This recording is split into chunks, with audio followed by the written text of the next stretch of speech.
So Jafar, thank you very much for being with Rudaw. Very welcome, sir. Thank you. I want to know about your expansion plan in Kurdistan region and whether what is the preparation for expansion program, and will you be reaching the target of producing 650 million cubic per day at that time?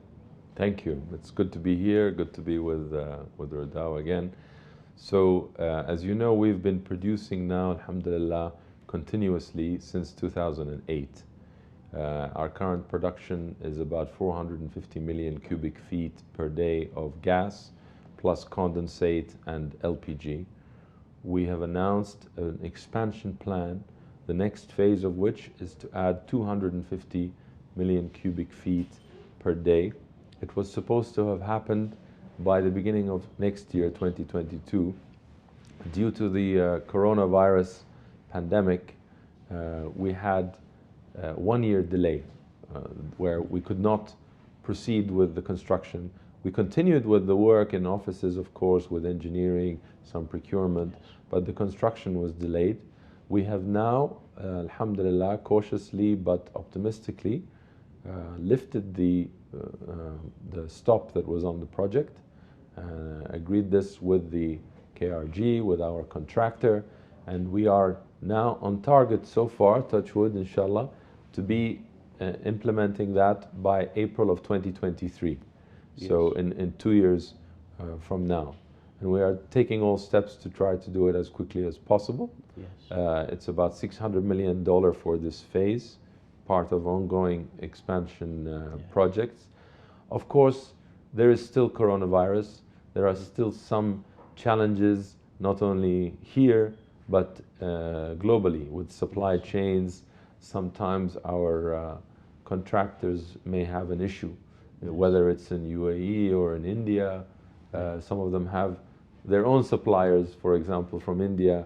So it's all depending a little bit on the coronavirus. But alhamdulillah, we have now put in a lot of safety measures. Yes. To keep our staff safe, to keep our operations safe. Now 90%, more than 90% of our staff here in Kurdistan have been vaccinated. This is enabling us to move more quickly. So we are optimistic, inshallah. Great. So what about the electricity production and the gas that you will produce in Kurdistan region?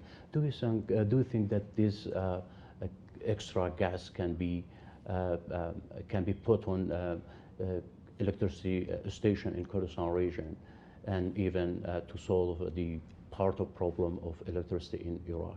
Yes. So you know, the story of electricity in Iraq is a story overall of unfulfilled potential. Yes. Kurdistan region has been much better than the rest of Iraq more recently.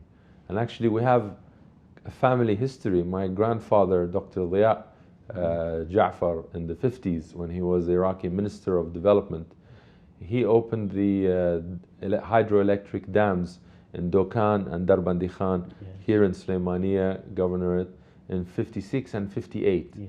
And then for 50 years, no Iraqi government put new electricity generation inside the Kurdistan region.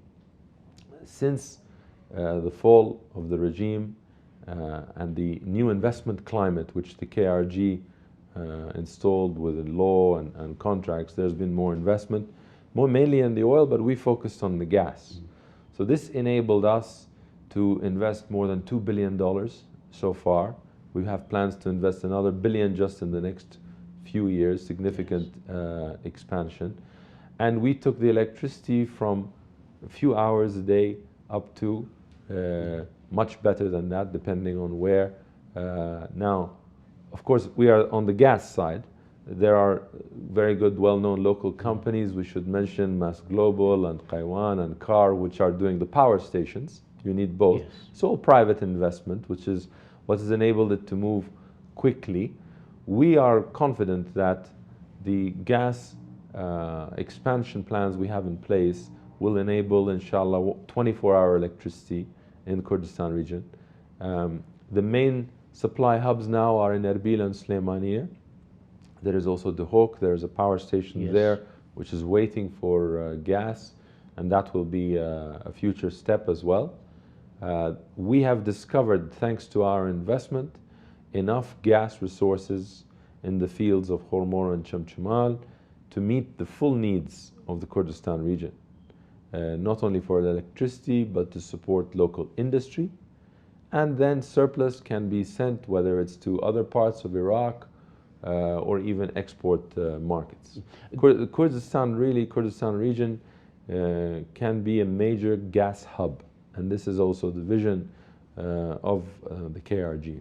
So you think that the Kurdistan region has enough gas resource to be used internally and export to, for example, international market like Turkey and some part of Europe?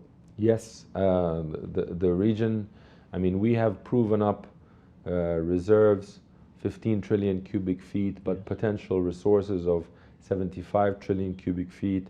The KRG has announced that it estimates the potential in the Kurdistan region of 200 trillion cubic feet. So really the resources and the potential is definitely there, inshallah, to meet the local needs, as well as industry and surrounding markets. But the right investment framework is needed, which is there actually. I mean, the contracts, the gas price, the elements are there. We have a very good partnership with the Ministry of Natural Resources, and the new minister, Dr. Kamal Atroushi, is very experienced, knowledgeable figure in the international oil and gas sector, very well respected in Iraq also, throughout Iraq. But really it's a partnership with the whole government, and that includes Ministry of Interior, Ministry of Health.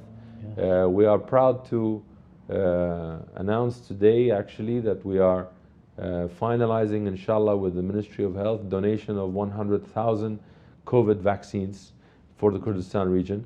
This is very important. Also trying to give priority for the Anfal areas and the areas where our operations, but all of the Kurdistan region. We find the vaccination is the best way to get back to normal and to be able to implement the projects quickly.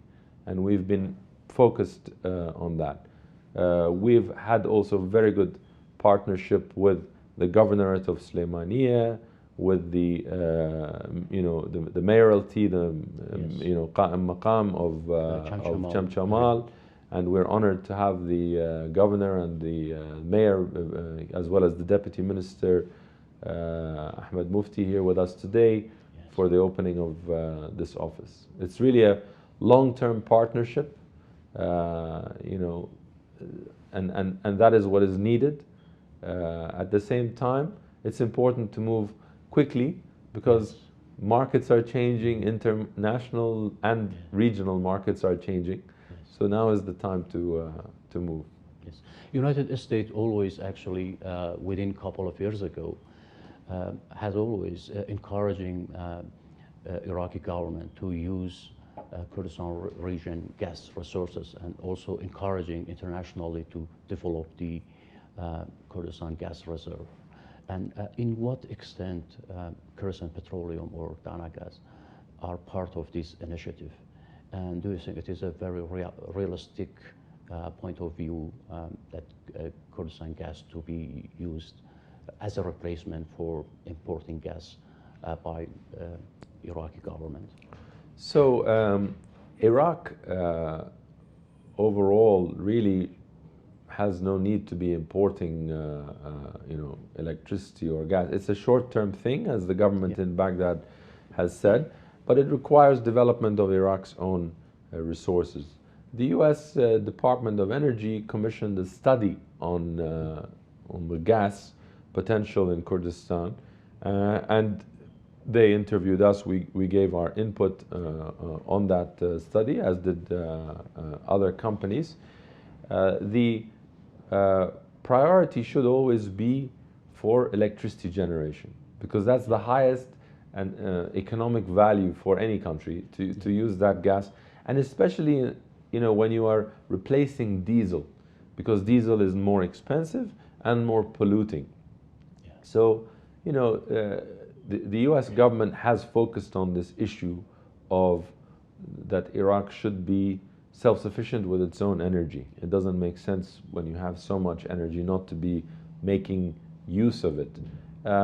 Some US governments may focus on the geopolitical aspect. Others now may focus on the environmental, because when you replace diesel with gas, you get a big environmental benefit. We have managed to avoid more than 40 million tons of CO2 of emissions by gas replacing diesel for power. That's like taking all the cars in Sulaimania off the road for many years. I mean, the environmental benefit. But really, our focus is on what is best for, the local economy, Kurdistan region, Iraq, anybody who wants to partner to help in that objective, that's great. Regarding United States role, did you guarantee any financial support from any institution of the United States? So the U.S. has they call it the DFC, Development Financial Corporation, which is an arm of the U.S. government which can fund in infrastructure projects. We have discussions with them. They have an interest to lend money. Nothing is finalized yet, but it could be one option. But we also have local banks, UAE banks, contractors also who act as partners in the way we contract with them.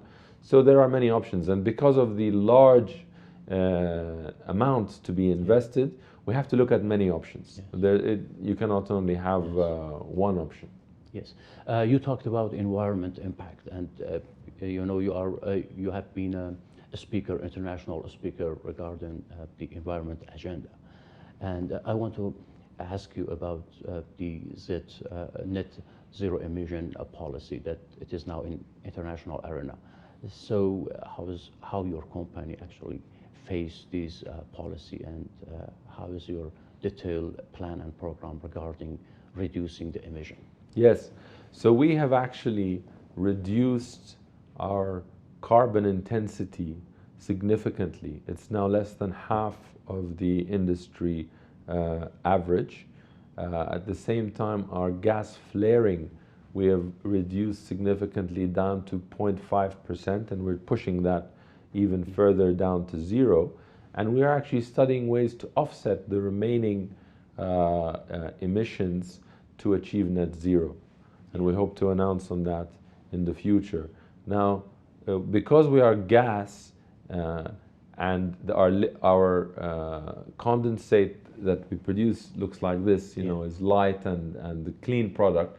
So our carbon intensity is low. But even more important than that, as I mentioned, is this gas replaces diesel.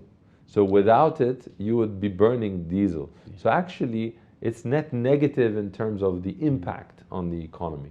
And this is an important point, like countries like the United States or the United Kingdom, which have achieved big drops in their emissions, have achieved it by gas replacing coal in their case.